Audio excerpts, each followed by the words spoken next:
Next up, we're checking in with a man at the helm of all issues gambling, or is it gaming, in Massachusetts. Steve Crosby is head of the State Gaming Commission, and while he just celebrated a big victory with the Plainville opening a few months ago, he's fighting a bunch more battles around the state. Steve, it's great to see you. Pleasure. In 7 minutes, we're going to try to survey the whole state. Is I'm that ready. possible? Do for it. Let's start with Plainville open. Yep. Record numbers so far? Record numbers, the third highest revenue per casino that's ever happened in the country in the opening of a casino. Lower in more recent weeks than up front, yeah, yes? But still doing very well. And it looks like they're going to hit the numbers. We're going to get $100 million this year from that casino. You know, I'm not a big casino fan. We've had this discussion 1,000 times. I went, and it's anecdotal. People were having a lot of fun. Right. First guy I encountered is an unemployed carpenter at the $100 slot machine, popping $100 into the thing, pressing the button and losing. Does that not worry you? No, that particular story, I mean, this is America. People are free to do what they want to do. If that guy begins to show symptoms of serious problem gambling, that's a whole different story. But up until that point, people do what they want to do. Slight reduction in lottery revenues in a 15-mile or something radius around Plainville. Does that make not you? Not a reduction in lottery revenues, not as much growth as in certain other correct, areas. that's right. Yeah. Keno and things like that. As you well know, we are contributing a lot of the money, the tax revenue from the casinos to local aid. So the net effect of the local aid impact is a will wash. Be positive. It'll be positive, probably. Okay, let's do the other easy one quickly. Springfield's on track for 2018. The reason for the delay of a year is the I-91 thing. That's moving ahead. No great obstacles, correct? No, so far. Let's go to the problem places. Everett gets its environmental permit, which is a big deal the other day. Yep. Putting the law aside for a minute, and obviously there's a lawsuit. It's being heard yet again later this month, Boston against the casino. Yep. How is a casino... Against us, actually. Against you, for your decision there, yes? Yeah. How is a casino in Everett ever successful, again, putting the law aside for a minute, when the mayor of the city that really is the draw, Boston, is so unhappy with everything that's going on there? I mean, as a practical matter. I don't mean as a legal matter. How does that work? Well, if the mayor absolutely totally refused, and he got all of his agencies to absolutely totally refuse to sit down and talk and try to work this out, A, it would be a problem. B, it would probably be above and beyond his real authority. He has to negotiate in good faith at some point.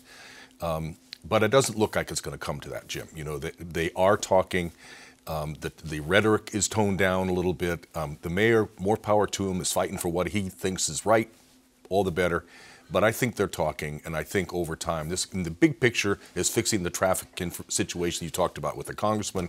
It can happen, and it's only going to happen if that casino gets built. Let's talk about it with you for a second. You've heard of Fred Salvucci, former Secretary of Transportation, now working for Somerville on this. This is what he had to say in the Globe, meaning the whole Sullivan Square thing. It's a disaster for 93. Traffic backs up onto 93 today from Sullivan Square, adds 1,700 cars in 1 hour. What do you think happens? The thing will back up all the way to Leverett Circle. This is an interstate highway that's going to be crippled. He knows his stuff pretty well. Where's he wrong? You know, I love Fred Salvucci, but the DOT engineers, our traffic engineers, WINS traffic engineers, everybody has looked at it and has said, yes, there will be an impact. It will tend to be off-peak. It will not be at its worst on the peak hours. And the impacts that there are, WIN will put up the money to ameliorate them. And every expert who's looked at it says that. Are you confident that he can do it, or are you hopeful that he can do it? That he can deal with the traffic? Yeah. Well, again, everybody who's in that business, on the ground, in the business, said it can be fixed. Sullivan Square has been chaos. I lived in Charlestown 30 years ago, 40 years ago, and it was a chaos then. So it's not a WIN problem, it's a political will problem coupled with money. Well, it's a WIN problem because he's going to add to the mess. Well, he's going to add to it, but he's going to add to it. He's not going to create it. It's there to begin with. Okay. It can get done, and I think in the long run, that will be what pulls everybody together. Let's go to Southeast Massachusetts. This is deja vu all over again. As one guy once said, you and I have this conversation every month or so when I see you. It's down to one. Everybody knows the New Bedford developer. One commercial applicant. They backed out, saying that they didn't think there was viability. New Bedford's in. Brockton's in. Right. Place got 140 vote majority from the people. You have said on more than one occasion you want 2 commercial bidders there. You have 1. Is that going to stop the process? No. Why not? Because we've never said we have to have more than 1 bidder. We've said competition is in the long run best interest, and we've always encouraged competition. We had competition up until just a short time ago. Most of what Brockton has put on the table was put on the table when there was competition. The host community agreement, the referendum, So they're already committed to a $650 million deal. And furthermore, we will hold them to our own evaluation standards just as if there were competition. How is this all affected by the fact the Federal Bureau of Indian Affairs has told officials in Taunton in the neighborhood that it's apparently going to issue an opinion by the end of September about whether the Mashpee Wampanoags application for land in trust, which would allow them, paying nothing to the state, to have a casino in the same region. How does that affect your decision making? This is like the enigma wrapped up in a riddle or whatever it is. That is not what the BIA said. The BIA said there's a 30-day hearing period, comment period, after which they will make a decision at some point as yet not determined. So the timeline is not A, the timeline is not certain. But B, how do if you it is make certain, we don't know whether Genting will fund it if there is a commercial license. But how do you make a decision? Let's assume you decide that the proposal in Brockton is so good that we're going to go with it. And you pick it next month, in 3 months, whatever. And 6 months, 8 months from now, the Mashpee Wampanoags get what they want from the Bureau of Indian Affairs, and you have yet 2 casinos in southeast Massachusetts with a limited population. How do you deal with that?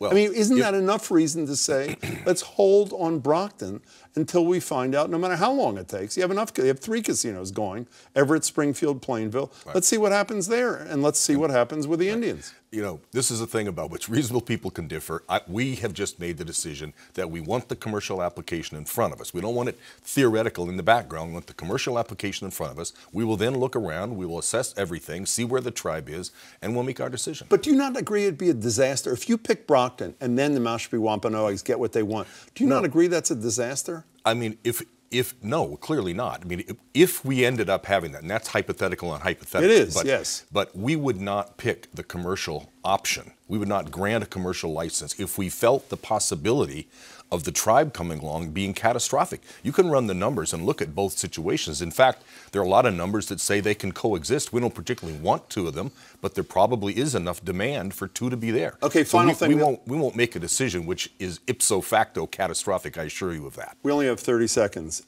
There's also a legal dispute about what could be a bingo thing on Martha's Vineyard. Right. I know you're not a betting man, but I'm going to ask you to bet anyway. Could we end up with 6 casinos in Massachusetts at the end of the day? You're adding 5, 3, 4, plus the Mashpee Wampanoags. Oh, okay. And Martha's Vineyard. 6. We could, right? It's conceivable. Yeah. I mean, I can't handicap the Aquina on Martha's Vineyard any more than I can handicap the Wampanoags in Taunton. But this is, again, uncertainty on uncertainty, and we're just hoping for somebody to come along and straighten this out. You're really good to come here, Steve. My pleasure. Crosby. Thanks good for having me.